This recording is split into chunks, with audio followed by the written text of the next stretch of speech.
Baik, Bapak Ibu sekalian, mari kita diskusi ya. Saya akan mulai dengan barangkali beberapa slide. Ini tadi sudah, dan mari kita bicara terlebih dahulu mengenai arti penting manajemen risiko proyek atau manajemen proyek berbasis risiko. Nah, yang pertama Bapak Ibu sekalian, saya kira penting sekali untuk memahami bahwa proyek itu tentu saja mempunyai sasaran, gitu ya. Proyek itu memiliki sasaran. Setiap proyek itu ada sasarannya. Nah, jadi tantangan terbesar bagi kita di dalam mengelola proyek adalah memastikan bahwa setiap proyek kita itu mencapai sasaran sesuai dengan yang ditetapkan atau disepakati. Nah, manajemen risiko proyek berarti upaya kita untuk meminimalisir kemungkinan tidak tercapainya sasaran proyek, gitu ya. Itu yang pertama. Hal yang kedua adalah dengan manajemen risiko yang baik, yang efektif, pengambilan keputusan yang kita buat itu juga akan lebih efektif, akan lebih tepat. Gitu ya. Jadi tentu saja di dalam aktivitas proyek kegiatan kita menemukan berbagai tantangan. Bahkan barangkali sebelum proyek itu dimulai pun kita sudah dihadapkan pada keputusan apakah proyek ini layak dijalankan atau tidak. Itu perlu pengambilan keputusan. Nah, ini mindset juga harus diubah, berarti kan kita harus ubah. Harus ubah mindset kita bahwa risk management is not about control. Tidak hanya itu, tetapi tentang optimisasi juga. Nah, ini mindset kita karena risk itu seakan-akan negatif. Nanti kita bahas di slide berikutnya.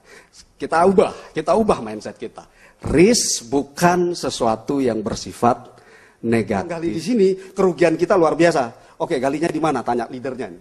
Galinya di sana. Berapa biayanya? Wah, mahal sekali Pak. Hitung-hitung begini mahal sekali. Tapi ini aman Pak. Enggak, gali di sini. Nah, itu komitmen dari leadernya. Gagal juga. Karena apa? Enggak mau bayar dia.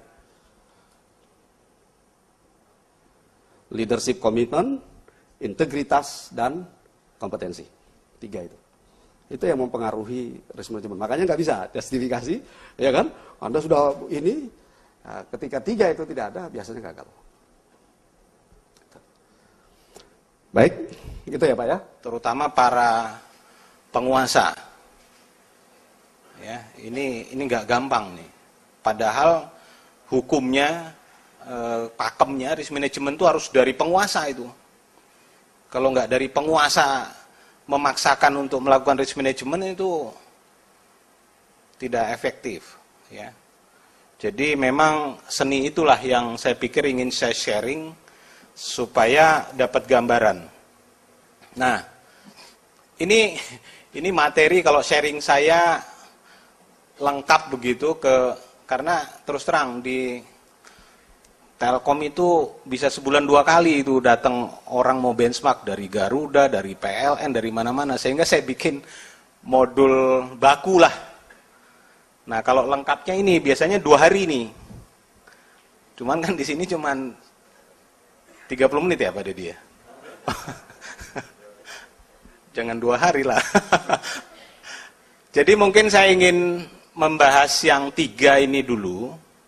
Kemudian mungkin yang paling dekat itu nanti ini di sini. Ya.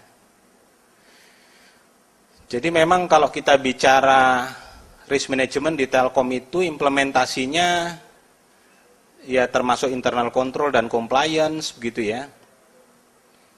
Karena memang risk management di Telkom itu dimulai dari internal control.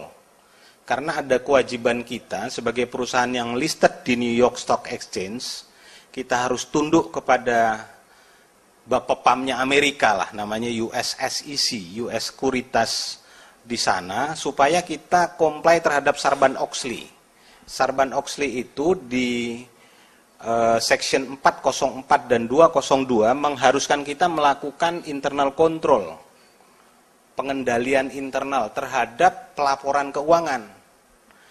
Jadi laporan keuangan kita itu sebelum dipublish di Bursa Efek di Amerika sana, itu harus lulus comply terhadap SOX dulu. Jadi dia tidak lihat laporan keuangannya sebelum internal kontrolnya lulus.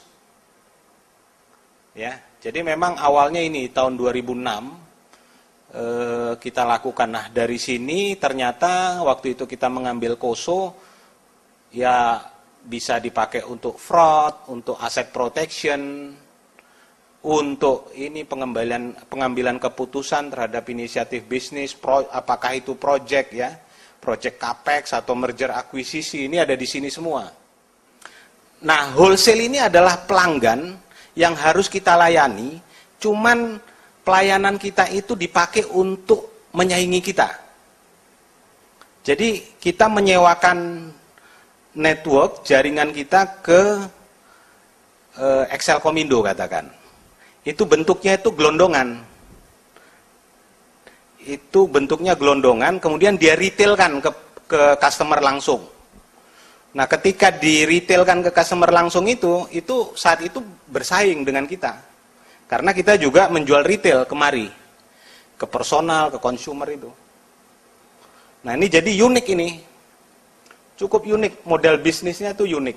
Sering sekali orang yang ngelola ini berantem sama orang yang ngelola ini. Karena dia kan punya target untuk jual pipa, gelondongan tadi segede-gedenya. Tapi ketika dikasih besar, ini akan menyerang kemari gitu loh. Jadi memang harus dicari titik optimumnya di mana. Gitu. Nah, sedangkan internasional ini memang fokus kita ke layanan internasional ya. Kita punya layanan 007 dan juga ekspansi di negara-negara di internasional. Saat ini kita punya perusahaan di luar, terakhir itu Timor Leste kemarin kita bangun, kita jadi operator di sana, namanya Telkomcel, tapi nyebutnya Telkomsel ya. Itu di sana, kemudian di Australia kita bangun, hari ini direksi kita ada di Malaysia, kita akan bangun juga di sana, kita punya di Hong Kong, di Singapura, dan kita juga akan masuk ke Myanmar.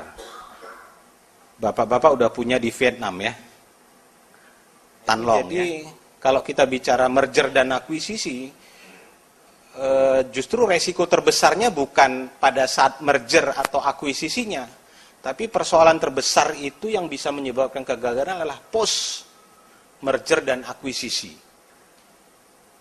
Ya, banyak sekali perusahaan gagal itu pada saat post merger dan akuisisinya. Ya, ketika merger dan akuisisinya itu berhasil, bukunya disatukan, kelihatan langsung bagus bukunya itu. Jebret, neracanya bagus, cash flow-nya jadi mungkin bagus gitu ya. Tapi ketika itu berjalan 1-2 tahun ke depan, mulai kelihatan lemotnya. Ya, mulai agak berantakan begitu. Karena persoalan post merger akuisisi ini adalah persoalan budaya yang paling besar. Ya. Ada di telco yang dia itu malah sempat 3 tahun itu jalan dengan 2 dapur. Orangnya juga nggak mau bersapa itu waktu diinikan, karena ada pride begitu dan nggak gampang. Ya, tapi itulah kenyataannya ya. Jadi secara ekonomi, secara buku itu bagus begitu, tapi ada resiko gagal pada saat postnya. Ya.